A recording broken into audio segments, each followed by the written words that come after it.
there's a new addition to the family since we've come. We've got a new baby. Yeah.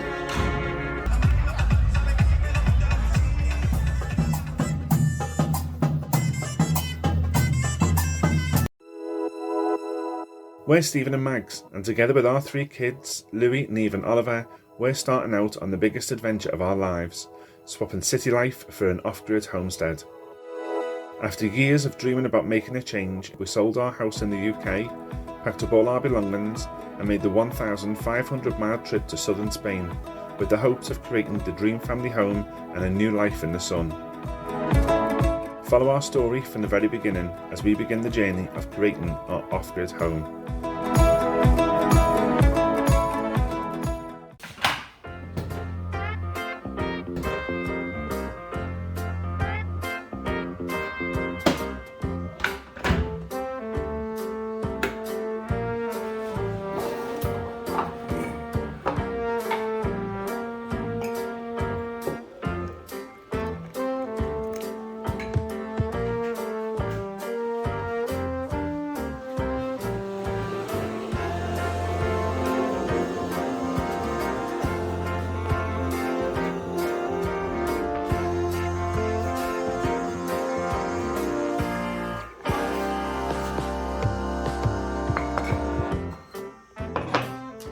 Hello everyone, so this one is a little bit different. We thought that we'd do a bit of a catch up for this one. It's been a while since we actually picked up a camera, and so there's a lot to catch you up on. To be honest, we weren't really sure about doing the whole YouTube thing. We did start out with good intentions of thinking we were going to film and we were going to keep this like a journal of what we were doing while we were here and how things went and what it was like to move to a different country. And when we got here, it was just totally overwhelming, and we didn't know what to do. There was so much to do in especially the first couple of weeks of us being here, that just trying to be able to deal with that yourself, never mind pick a camera up and try and document what you were doing at the same time, was just a bit much. So we didn't film everything. We have got clips of stuff and we're planning on showing you some of the clips we have got, but we haven't really got enough to put a whole video together in terms of what we did when we arrived, what it was like, and the stress we went through when we first arrived. I mean, the whole point of us moving to Spain was that we are looking to start up a homestead. So we're looking for a property for us to move into that's got land that we can grow stuff on and keep animals. So everything that we're doing at the moment is all feeding into that, although it's not as easy as we first thought, is that we would move, we just put in the documents we need to put in and be able to buy a house. It's turned out a bit different than that, hasn't it? It has, yeah. So we were a little bit nervous about continuing YouTube, weren't we? And just never remember to pick a camera up because everything was happening so fast. So fast, like we'd get through 1 week and we'd be in the next week before we knew it. It was just rolling on so quickly, wasn't it? It was, yeah. I mean, in the last video, I think we left you saying that we were going for residency appointments. And we've done that, we've put in for residencia. So we put it in, the process for us putting in for residency applications is a little bit different than, I mean, there are lots of different ways people apply for visas, non-lucrative visas, people apply for work visas, etc. The route that we chose is that I'm an EU citizen, so I have an Irish passport, I have Irish citizenship. So for me, getting residency was quite simple, and I attended with, in Spain they call them a hester. I'll put the spelling down below, but they call them a hester. So we went with somebody called ADD, Almeria Documents Direct, with a woman called Carly. And she's absolutely lovely. Mine came through pretty quick. I went with it, attended, and walked out with my residency card on the same day. Mags and the kids' residency is a little bit different, isn't it? So they're applying as dependents of an EU citizen. So they come underneath my application. So my application had to go first, and then Mags and the kids' application could go in afterwards. And yours was quick, wasn't it, your application? It's about 2 weeks, wasn't it? Yeah, it was. It was really quick being an EU citizen. It was really quick, whereas mine and the kids has taken quite a while, hasn't it? Yeah. So now we're in the period where we're waiting for Mags and the kids' appointment or approval to come through. Then we can make an appointment to go back to Almeria City to go to the Oficina de Extranjeros again, where they will go and get the fingerprints taken, hand photographs in, etc. And then you go back for the third part of it, which is that you can actually then collect your tarjeta, which is your card. TIE, which is your identity card to say you've got residency. So yeah, it's been a long process, but in the last video we said we were going to do it, we have done it, it's a process, and we're trying to trust Carly and the process. On top of that, we found out that in order to put your residency application in, you then need to have what do you call it, a padron, an empadronamiento, something. A padron, it's a bit like an electoral roll, a town census to say that you live in the town. That padron is worth its weight in gold, isn't it? Honestly, we've needed it for everything, haven't we? We have needed it for car insurance, we've needed it for the residency. To buy a car. To buy a car. Everywhere you go, like for autonomo, for health insurance, everything. Yeah. All they ever say is... Padron. Yeah. Padron. Yeah. They want it for absolutely everything, which is something that we didn't know. They, was so valuable before we came. We knew we needed to register for it, but we just didn't know you had to have it for everything. And it's got to be in date, hasn't it? It can't be over 3 months old. Can't lapse over 3 months old. So, like, the woman in the office knows as well. Yeah. But when we first arrived, we had a hire car, which we'd said in the last video as well. We only had that for 2 weeks, so we gave ourselves that 2-week window to go out and buy another car, because car hire was so expensive, because there's the 5 of us. And Louis also 6'3" like me. Yeah. We can't get a little Ford Fiesta because we just all don't fit in it. So we managed to buy a car, but you need a padron.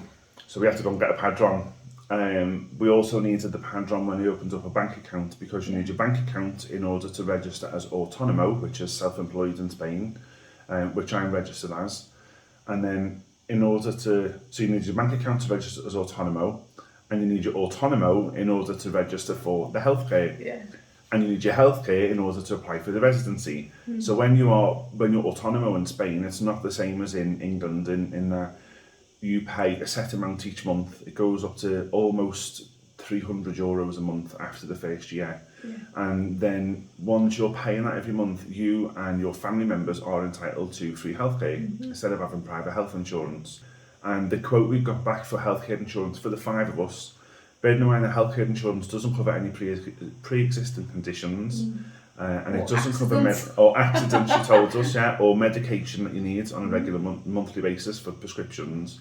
It was coming out at like £3,500, a bit more a year. Yeah. And then she said, and can I ask you what you're doing for work? And I said, I'm going to be autonomo. She's like, you don't need that healthcare insurance. So we saved that, but you're paying it out in autonomo payments every month. And then when we first arrived, obviously nobody in town. So we struggled a little bit in that we wanted to straight away get into learning Spanish, giving the kids a head start before they could start school. So we found in the town we're in a place called Sin Paredes, which means without walls. It's a church-based group, but the lady who runs it, Josephine, is a pastor in the church. But she also gives free Spanish lessons to foreigners in the area. Yeah. So tentatively we emailed her saying, can we please come? We did. And she was really lovely. Yeah. She messaged back, didn't she, and said, you're more than welcome to come. We were like, but we've got 3 kids as well. Like, is it just an adult thing? And she was like, absolutely not. No, bring them along. We welcome everybody. She was really welcoming. We went and we've absolutely enjoyed going every week, haven't we? I've got a little clip which I'll put in. That's Josephine in action. She's lovely, and at the end of the term we had a little party with everybody. Yeah. But from that class we've now got to know other people in the area. We've become friends with people in the area, and we've been invited to parties for people in the area. Yeah. It's been lovely, hasn't it? Yeah, so, nice. and the main benefit of it is that we're improving our Spanish, and the kids have been able to improve their Spanish by going as well. We signed the kids up also for a private tutor who was coming in the house, Amber, and she's local to the area we're in. Her and a partner who's also a solicitor, do interpret and translation, and they do Spanish lessons as well. And Amber's been coming to us since we first arrived in February, doing online and face-to-face lessons with us. And she's been really good. Louis does a lesson a week. Me and you've got lessons a week with her. The issue about getting her into school, we did have quite an issue, didn't we? What we researched before we came was not what we found when we came, was it? From all the research we've done beforehand, we were told that we needed all sorts of documents, immunisation records, health records, birth certificates. They needed to be residents before they could have NIE numbers. Before we could enrol them in school. So I emailed the schools, the Instituto, which is Louise School, which is the high school, and the Colegio, which is primary school, and just said, can you tell me exactly what I need to bring to get the kids registered in school? And the response back was, just bring the passport. After all the paperwork that we have to fill in, and all the, I don't know, like hoops you have to jump through, and all the research that we did before, it was as simple as bring a passport in, fill some paperwork in, and we'll get them going. And we were like, oh wow, we've had weeks of just waiting, haven't we? Good news is kids are in school. Louis in senior school, which is Instituto in Spain, and Neve and Oliver are in junior school, which is Colegio. And they've coped brilliantly, better than I expected them to do. Everybody's advice was, you'll have tears, you'll have tantrums, they won't want to go. And I mean, lucky enough, we haven't had that. We have had a couple of tears, and they were nervous tears, weren't they, really? Yeah. But actually, they've just jumped in for you first. Like, you couldn't be more proud of them. I don't think I could have done it. They've done really well, haven't they? They have done really well. So, kids are in school. And then we've had our first experience of fiestas in Spain. We've seen the first processions. They had a thing where we are called the shopping festival. Apparently they have it every year. But there were people carrying floats and flamenco dancers. It was really nice to see. It was a nice experience to not see. And I've got a little clip of that as well, so I'll put that in here.